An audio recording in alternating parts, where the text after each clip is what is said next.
tadi pihak pemohon dan termohon secara prinsipal tidak hadir. Yang hadirnya hanya kuasa pemohon.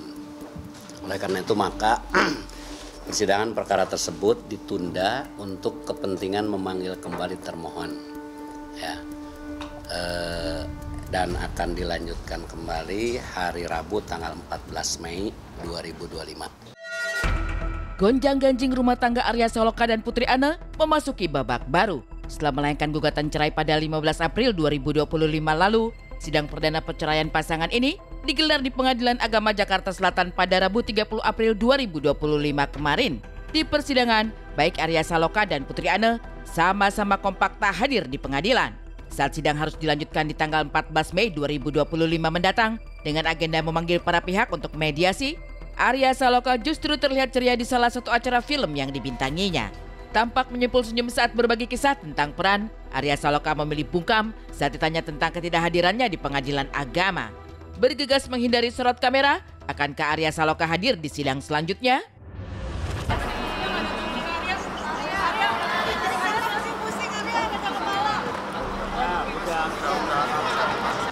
Kebetulan ada agenda bentrok dengan kegiatan lain, jadi mohon maaf tidak bisa hadir. Berarti nggak ada mediasi ya, Pak? Saya belum bisa menjawab, tadi next selanjutnya mungkin kalau termohon hadir, ada agenda mediasi, tapi kami belum bisa memastikan apakah termohon bakal hadir di agenda selanjutnya. Saat Arya Saloka diam 1000 bahasa, kala ditanya soal sidang perdana perceraiannya, Putri Ane seperti memilih kanal maya untuk mencurahkan segala gundahnya. Lewat media sosialnya, Putri Ane bagikan sepenggal kalimat menggelitik. Terkadang Anda harus berhenti melihat yang terbaik dari orang lain dan mulai melihat apa yang mereka tunjukkan pada Anda.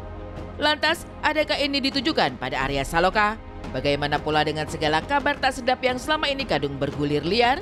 Benarkah ada orang ketiga yang memicu keretakan rumah tangga Arya Saloka dan Putri Ane? Tidak ada yang serius ya, memang sudah jalan dari Yang Maha Kuasa, memang mungkin sudah tidak bisa bersama lagi. Jadi lebih ke arah internal, keputusan internal secara baik-baik, tidak ada isu di situ.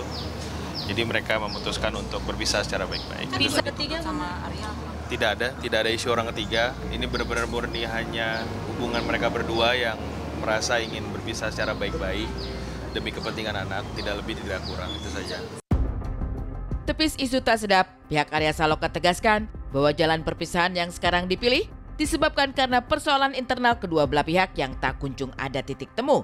Tanpa ada orang ketiga sama sekali, satu yang pasti bahwa kabar keretakan rumah tangga yang telah sejak lama berhembus tak dipungkiri Arya Saloka. Lewat kuasa hukumnya, Arya Saloka dan Putri Ane disebut sudah sejak lama pisah rumah.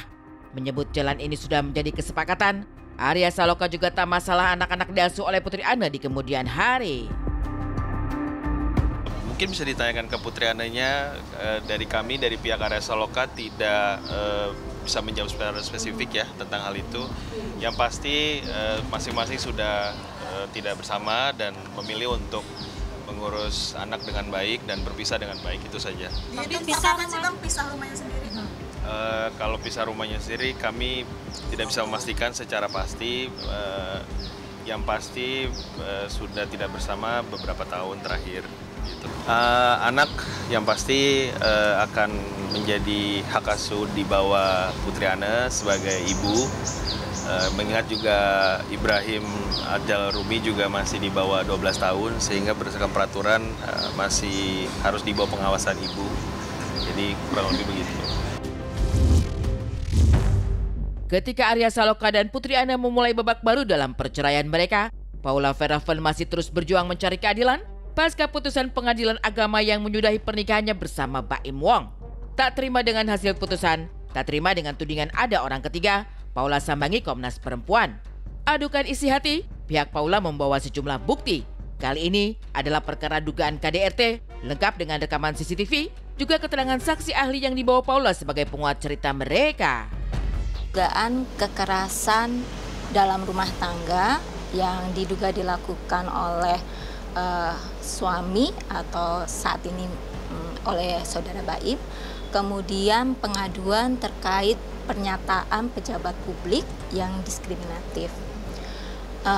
Komnas Perempuan telah menerima pengaduan kekerasan berbasis gender dalam bentuk kekerasan fisik, kekerasan psikis, kekerasan seksual, dan kekerasan ekonomi yang dialami oleh Ibu Paula sebagai istri.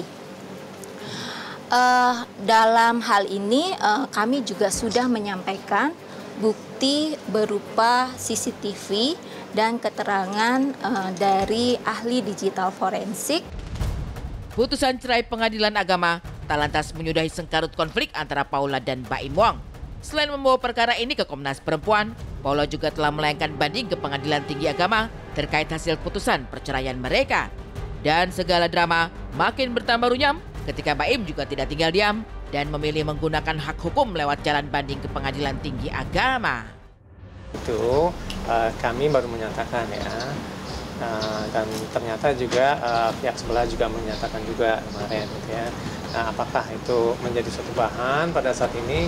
Ya kami akan mempersiapkan itu untuk bisa memperkuat, terutama terkait dengan apakah memang di situ terjadi kesalahan penerapan atau kedudukan hakim dalam mempertimbangkan alat. Baim cuma bilang kalau ada pihak pemohon termohon banding, Bang, kita harus menggunakan hak kita untuk banding juga.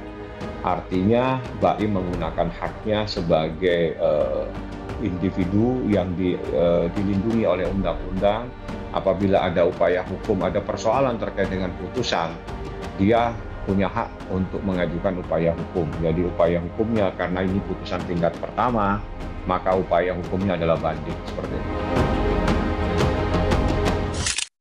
Ya, sepertinya ya sinetron antara Baim dan Paula ini memang masih belum selesai juga ya. Kita lihat juga beberapa waktu ini banyak sekali bukti-bukti yang memang tersiarkan, terkabarkan di sosial media seperti itu yang cukup menyudutkan pihaknya Paula gitu. Ya, dan memang terkait dengan hal ini masih banyak sepertinya ya babak baru gitu di dalam perseteruan yang memang terjadi. Tapi kembali lagi, apapun itu sebagai fans gitu, sebagai netizen, mungkin yang dibutuhkan adalah supportnya saat ini. Karena memang ini tidak mudah sama sekali untuk dilakukan. Ini adalah dua orang yang pernah saling mencintai gitu. Pastinya ini juga mematahkan hati mereka berdua. Dan mudah-mudahan di sini ada titik terang juga komunikasi yang bisa dilakukan, pintu maaf begitu ya di dalam hati mereka masing-masing, dan mungkin doa yang terbaik aja untuk mereka. Betul, kita lihat terus, kita pantau terus perkembangan seperti apa, dan pemirsa kembali lagi.